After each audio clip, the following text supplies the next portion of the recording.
warahmatullahi wabarakatuh, minasang. Balik lagi di channel aku, Desi Maulidi Channel. Dan buat kalian yang baru bergabung di channel ini, yokoso. Selamat datang di channel aku, orang Indonesia yang lagi kerja di Jepang. Nah, gimana nih keadaan kalian semua? Semoga dalam keadaan sehat walafiat ya, amin. Nah, pada kesempatan kali ini aku kan udah setahun di Jepang nih, dan aku sekarang mau berbagi pengalaman aku tentang culture shock selama aku ada di Jepang. Oke? Ya, meskipun semuanya ini berbeda dengan apa yang ada di negara kita ngikutin peribahasa yang ada di Indonesia aja ya. Di mana bumi dipijak, di sana langit kita jenjeng. Jadi dimanapun kita berada, kita harus mengikuti peraturan yang ada di tempat itu. Nah, contohnya di Jepang ini ya. Jadi sekarang langsung aja aku ceritain culture shock yang udah aku alami selama di sini. Yang pertama, tentang pertoiletan. Nah, toilet di Jepang itu di mana-mana itu ada toilet, dan itu bersih, gratis, dan mudah ditemukan di banyak tempat gitu. Jadi selama kita keluar gitu terus pengen pipis, jadi kita nggak perlu bingung-bingung mau kemana gitu kan, nggak tahu. Kalau di Indonesia dulu kan pengen pipis lagi jalan motoran nih, pasti tujuannya apa? Indomaret atau Pertamina kayak gitu kan. Nah, tapi kalau di Jepang tuh ada banyak kayak box toilet gitu. Nah, ini tak kasih contohnya ini ya, kayak gini. Kayak gitulah pokoknya ya. Nah, untuk di toiletnya ini itu kan ada pakai tisu kan. Pakai tisunya itu langsung dibuang di toiletnya dan langsung di flush. Nah, untuk toilet sendiri di Jepang itu ada yang nggak ada airnya, tapi kebanyakan ada yang ada airnya loh. Jadi kalian nggak perlu khawatir buat ke Jepang, takut nggak bisa cewek lah itulah. Tapi kebanyakan di Jepang itu toiletnya udah ada airnya, dan lebih mudah lagi, banyak tombol-tombolnya. Di tombolnya itu bisa otomatis keluar sendiri langsung ke area kita gitu. Jadi lebih efektif dan efisien. Yang kedua, saat di perjalanan atau kita lagi sepedahan gitu, jarang tuh ada klakson tit gitu. Jarang. Jadi di jalan raya itu ya cuma ada suara mobil-mobilnya aja, nggak ada suara klakson gitu. Orang Jepang itu akan klakson kalau dalam keadaan bahaya dan akan menimbulkan kecelakaan gitu. Tapi kalau kayak di lampu merah terus nggak jalan-jalan gitu, mereka masih sabar antri gitu. Jadi nggak ada ceritanya itu di jalan itu, nggak ada. Lanjut yang ketiga, orang Jepang itu paling tertib buat mengantri. Nah, contohnya pas naik kereta, ada di kereta api, orang yang mau naik kereta itu masih menunggu orang yang mau turun dulu. Kalau mereka udah turun, baru deh yang mau naik itu naik gitu. Nah, contoh lainnya kalau pas lagi naik eskalator. Nah, untuk yang diem cuma berdiri tok naik eskalator itu akan berdiri di sebelah kiri. Nah, buat yang lagi buru-buru kan masih sambil jalan tuh. Nah, itu ada lorongnya khusus di sebelah kanannya gitu. Lanjut yang keempat. Yang keempat itu pintu taksi di Jepang itu bisa terbuka sendiri. Jadi kita nggak perlu dibukain sama pak supirnya atau kita yang buka sendiri. Enggak, itu mungkin udah ada tombolnya gitu ya, sama supirnya dibukain. Terus kata orang-orang naik taksi di Jepang itu mahal banget. Nah, kebetulan aku di sini udah pernah naik taksi kayaknya 2 kali ya. 2 kali. Nah, itu harganya menurut aku hampir sama kayak di Indonesia sih. 11-12 lah, paling beda dikit doang sih. Jadi nggak seperti yang orang-orang katakan yang mahal banget gitu sampai 1,5 juta. Ya bakalan mahal kalau jarak tempuhnya jauh. Sama aja di Indonesia pun mahal kalau jarak tempuhnya jauh banget, ya kan? Lanjut yang kelima, kita bisa langsung minum dari air keran. Nah, dulu pas pertama-tama aku nyampe sini tuh aku masih belum bisa minum air keran. Tapi setelah 1 bulan tinggal di Jepang sampai sekarang, aku minum air keran langsung.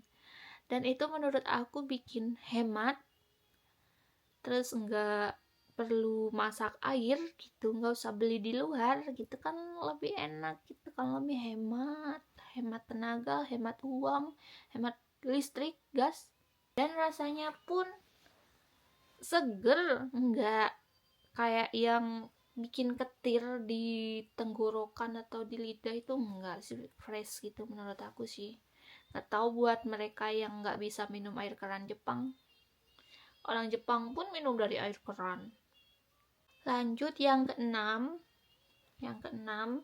nah saat kita makan di luar tuh nggak wajib buat pesen minuman, karena di setiap rumah makan, restoran atau di food court gitu pasti udah disediakan air keran, dan itu udah ada gelas-gelasnya, atau ada ocha atau teh teh Jepang gitu, dan itu semuanya gratis, mau nambah berapapun tetap gratis. Lanjut yang ketujuh. Yang ketujuh itu adalah jarang banget ditemukan tong sampah di jalanan Jepang. Tapi meskipun jarang ditemukan tong sampah, jalanan itu tetap bersih gitu loh.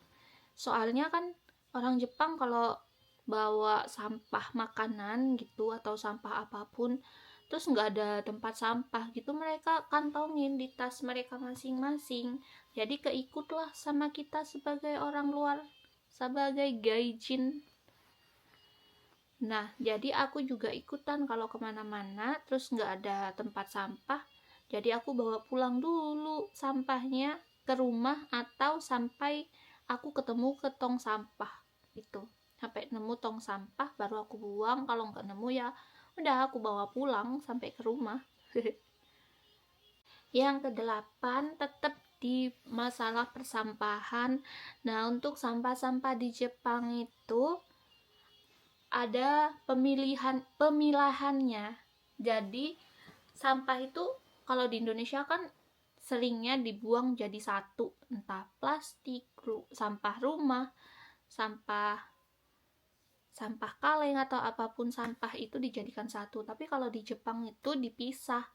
Ada tempat buat sampah rumah tangga, ada sampah plastik, ada sampah botol dan kaleng, dan kardus atau kertas-kertas kayak gitu. Jadi semuanya itu dipisah-pisah, dan hari pembuangannya pun berbeda-beda, ada jadwalnya. Misalkan kalau di tempat aku hari Senin itu pembuangannya plastik, sampah plastik. Kalau hari Rabu sama Sabtu itu pembuangan sampah rumah tangga. Kalau hari Jumat itu pembuangan sampah botol dan kaleng. Kalau sampah kertas-kertas dan kardus itu ada tempatnya sendiri, kayak box besar gitu. Di sana juga ada tempat pembuangan sampah pakaian, sepatu, majalah, kardus kayak gitu sih. Yang selanjutnya adalah nomor 9, itu onsen. Onsen itu artinya pemandian air panas. Nah, di sana kalian bisa mandi air panas di tempat yang besar kayak kolam gitu. Nah, sebelum kalian masuk ke kolamnya itu kalian sebelumnya harus mandi terlebih dahulu. Dan itu kalian tidak boleh pakai baju selai pun, harus telanjang. Tapi aku belum pernah ke sana sih, belum pernah nyoba. Pengen sih kapan-kapan. Nah, untuk tempatnya itu dibedain sih antara laki-laki dan perempuan. Tapi buat yang maluan, suka malu-malu itu nggak usah lah ya. Tapi ada kok tempat yang bisa buat request. Misalkan kalian suami istri gitu, kalian bisa request tempat yang khusus VIP atau gitu. Nggak harus VIP sih, ada tempat yang khusus kecil, sedikit lebih kecil gitu, untuk 2 orang gitu ada sih. Yang ke-10, itu sulit banget punya teman orang Jepang, karena kan orang Jepang itu tertutup banget. Meskipun kita hari ini udah cerita macem-macem, udah akrab banget gitu rasanya, tapi besoknya itu udah kayak orang biasa aja gitu, kayak yang gimana gitu.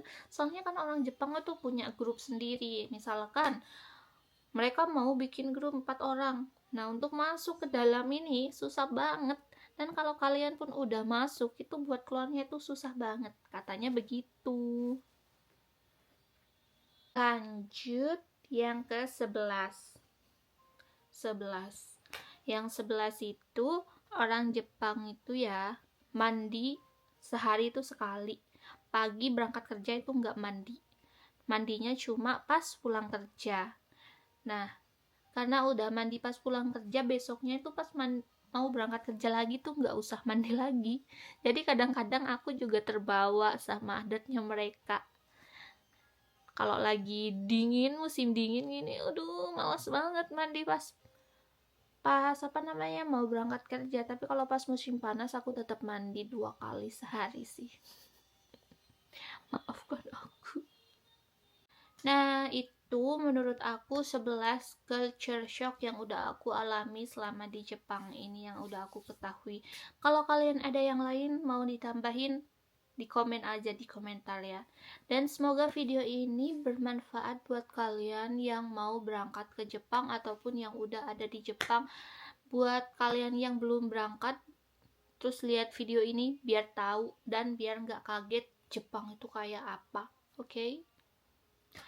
Nah, semoga video ini bermanfaat buat kalian, dan jangan lupa bantuin aku untuk mengembangkan channel ini dengan cara like, komen, dan subscribe. Makasih buat kalian. Sampai jumpa di video berikutnya. Wassalamualaikum warahmatullahi wabarakatuh. Happy nice day.